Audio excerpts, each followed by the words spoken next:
जय गुरु जी। संगत जी, कैसे हैं आप सभी लोग। बहुत बहुत स्वागत है आपका मेरे चैनल गुरु जी पा ब्लेसिंग्स में। उम्मीद करती हूँ सारी प्यारी संगत गुरु जी की कृपा से स्वस्थ होगी और खुश होगी। तो आगे का सत्संग शुरू करने से पहले मंत्र जाप कर लेते हैं। ओम नमः शिवाय, शिव जी सदा सहाय। ओम नमः शिवाय, गुरु जी सदा सहाय।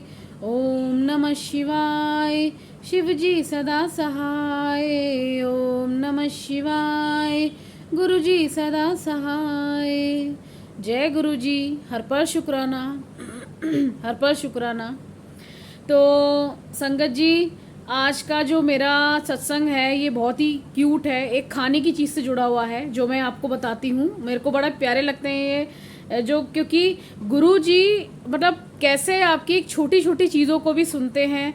और जैसे एक ऐसी कभी कभार फीलिंग आती है संगत जी, जैसे कि हम अपने माता पिता से कोई चीज़ मांगते हैं ना, चाहे खिलौना है, खाने पीने की चीज़ है, तो कई बार जब माँ बाप पूरी करते हैं वैसे ही गुरु पा भी सुनते हैं। अब मैंने वो तो मेरे पिता हैं, पिता माना है मैंने, तो मतलब वही चीज़ें आज मैं आपको बताती हूँ कि कुछ टाइम पहले मेरा जो सत्संग है ये किस तरीके से गुरुजी ने मेरे को इडली दिलवाई।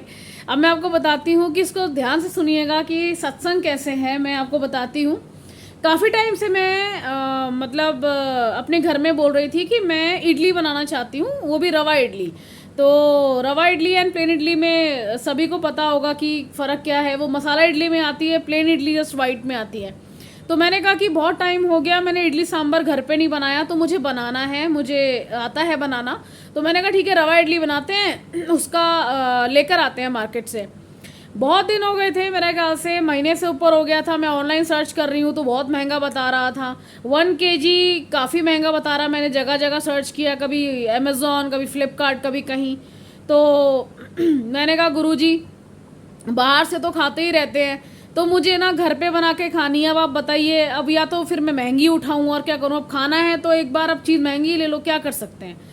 करते करते करते कभी मेरा ब्रदर बोले कि ठीक है मैं सर्च करता हूँ, मैं यहाँ से ला दूंगा, वहाँ से ला दूंगा। अब सभी वर्किंग है तो टाइम किसी के पास होता नहीं है संगत जी।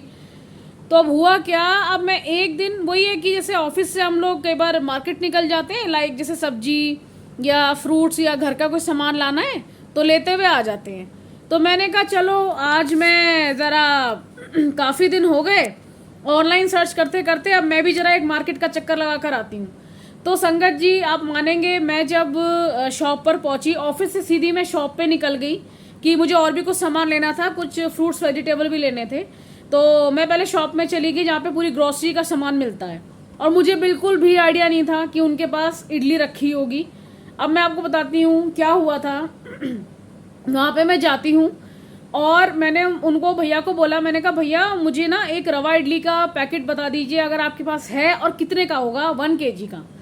तो उन्होंने मेरे को ये बोला कि आपको जो है दो दो पैकेट मिल जाएंगे आपको 250 के, मतलब 250 के। मेरे को 1 kg के 2 पैकेट मिल गए रवा इडली के, और फ्रेश इडली थी, उसका जो पूरा जो पाउडर था जो भी रहता है पैकेट में।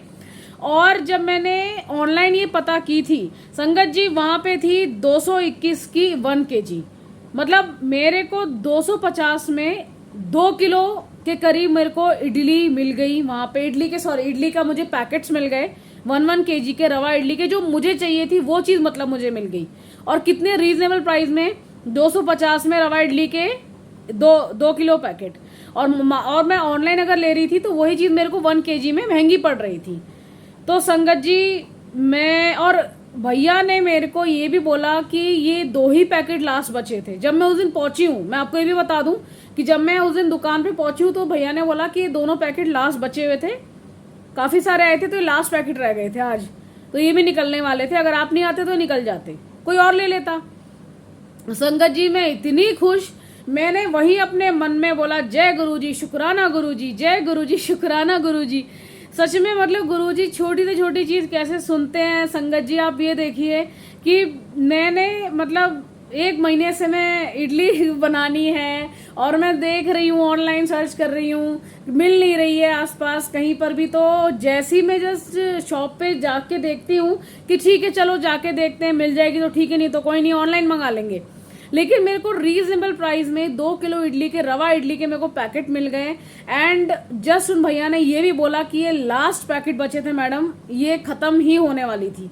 तो मतलब गुरुजी ने कहा कि अब तो सीधा ऑफिस से अपनी वहां मार्केट जा, और उसी दुकान में मैगी ग्रोसरी की बहुत सारी शॉप्स हैं। ऐसा नहीं है कि ये भी बता दूं, जिस जगह में मैं रहती हूँ वहां पे कम से कम 7 से 8 ग्रोसरीज की शॉप्स लोगों ने खोली हुई है। 5-6 तो होंगी ही होंगी, बड़ी बड़ी शॉप्स हैं। लेकिन मैं उसी शॉप में, मुझे गुरुजी ने भेजा जहाँ पे मेरे को, उनको गुरुजी को तो पता है ना चीज कहाँ पे मिल सकती है। तो मैं उसी शॉप में गई और कहीं नहीं मैं गई, और वहां पे मेरे को वो रीजनेबल प्राइस में मेरे को 2 पैकेट 1-1 किलो के रवा इडली के मिल गए। तो बहुत बहुत शुक्राना गुरुजी। मेरे लिए तो खाने की कोई चीज हो संगत जी, कोई मेटेलिक चीज हो, कोई भी लाइफ में कुछ भी हो, मेरे लिए अब गुरुजी से बढ़कर कुछ नहीं है संगत जी। कुछ भी होता है तो उनकी रजा में ही होता है, उनकी मर्जी से होता है। मैं तो ये मानती हूँ कि मैं सांस ले रही हूँ संगत जी तो उनकी मर्जी से, और जी रही हूँ, चल रही हूँ, फिर रही हूँ, मेरी नौकरी चल रही है, सब कुछ उनकी मर्जी से। क्योंकि गुरुजी से कनेक्ट होने का मतलब यही है कि अगर आप उनके किसी भी चीज को नहीं मानते हैं तो उनका नाम लेने का भी हमें शायद कोई हक नहीं बनता। तो मेरा मानना यह है कि अगर आपकी लाइफ में चाहे एक इडली की बात हो, चाहे आपकी जिंदगी में कोई इंसान की बात हो, चाहे आपकी जिंदगी में कोई पैसे की बात हो, जॉब की बात हो, आपकी हेल्थ की बात हो, ये सब कुछ गुरुजी की कृपा से ही मिल रहा है, चल रहा है। वरना हम कुछ भी नहीं है संगत जी, हम लोग कुछ भी नहीं है। और बहुत से लोगों में घमंड भी होता है, आप समझ सकते हैं। गुरुजी को मानने के बावजूद भी बहुत से लोगों में बहुत घमंड होता है, जो शायद जमीन पे रहना ही नहीं चाहते, कि जो उनको सब कुछ एकदम से जब भगवान दे देता है। लेकिन वो ये नहीं समझते नादान कि सब कुछ जिसने दिया है वो वापस ले भी सकता है। तो इसलिए कभी भी जिंदगी में घमंड मत कीजिए, डाउन टू अर्थ रहिए। क्योंकि आपके लिए मेन आपकी जिंदगी है, उसके बाद हेल्थ है, उसके बाद जिंदगी में आपकी सारी चीजें मैटर करती हैं। बस गुरुजी से सच्चे दिल से जुड़े रहिए संगत जी, हमेशा वो आपके साथ हैं। और मैं आज भी आपको कहूंगी एक चीज, दिल से बोलूंगी, अपने लाइफ के एक्सपीरियंस से बोलूंगी, इंसानों पे भरोसा बिल्कुल मत कीजिए। मेरा मतलब ये नहीं है कि जो आपके रिश्ते अपने हैं उनको आप त्याग दीजिए, मेरा मतलब ये हरगिज नहीं है। लेकिन गुरुजी को सबसे पहले रखिए, सबसे पहले। क्योंकि ये मैंने बहुत जगह सुन लिया, बहुत जगह मैंने अपनी लाइफ में खुद भी एक्सपीरियंस किया है, मे भी आपने भी किया होगा बहुत से लोगों ने, कि कोई साथ नहीं देता, कोई साथ देने नहीं आता, वो देना भी चाहे तब भी कई बार लोग दूर होते हैं, नहीं आ पाते। एंड ऑफ द डे आपके साथ कौन होगा? गुरुजी रहेंगे। वो उनको तो पुकारो, दिल से एक बार आप अरदास लगाओ, वो किधर भी होंगे आपके पास आ जाएंगे। इंसान फिर भी बहाने लगा देगा, मेरा ये हो रहा है, मेरा वो हो रहा है, मैं यहाँ बिजी हूँ, मैं वहां फंसा हुआ हूँ, मैं नहीं आ सकता। लेकिन कभी गुरुजी के आपको बहाने नहीं सुनेंगे। गुरुजी तो कहेंगे अगर तुम बुलाकर तो देखो, तुम दिल से अरदास तो लगाकर देखो, मैं तो वहीं तेरे पास हूँ बेटा, एक बार तू आवाज तो लगा मुझे दिल से। तो प्यारी संगत जी, बस यही संदेश मैं आपको देना चाहती थी मेरे दिल से, कि गुरुजी को दिल से मानिए। गुरुजी बहुत प्यारे हैं, बहुत क्यूट हैं, बहुत प्यारे हैं। जय गुरुपा। हमेशा हर संगत को खुश रखिएगा, जिंदगी में सब खुश रहें, सब स्वस्थ रहें। तो मेरा आज का सत्संग आपको कैसा लगा संगत जी? उम्मीद करती हूँ कि आपको अच्छा लगा होगा। बोलने में कुछ गलती कर गई हूँ तो क्षमा कर दीजिएगा। मेरे चैनल का नाम है गुरुजी पा ब्लेसिंग्स, प्लीज सब्सक्राइब कर लीजिएगा, शेयर एंड लाइक कर लीजिएगा। और मैं बहुत जल्द जो है एक नंबर भी व्हाट्सएप पे मैं व्हाट्सएप नंबर रखूंगी, जिससे कि आप अपना सत्संग अपलोड कर सकते हैं। तो जैसे ही आप बताएं, आप सत्संग अपना मुझे दे सकते हैं, सॉरी, तो मैं उसको अपलोड कर दूंगी। तो आप जैसे ही अपना सत्संग जब भी आप भेजेंगे तो मैं आपको बता दूंगी कि आपका अपलोड हो चुका है, तो आप उसको सुन सकते हैं। तो आज का जो है सत्संग में समापन करती हूँ, मंत्र जाप से इसको समाप्त करते हैं। ओम नमः शिवाय, शिव जी सदा सहाय। ओम नमः शिवाय, गुरु जी सदा सहाय। ओम नमः शिवाय, शिव जी सदा सहाय। ओम नमः शिवाय, गुरुजी सदा सहाय। जय गुरुजी। हर पल शुक्राना, हर पल शुक्राना।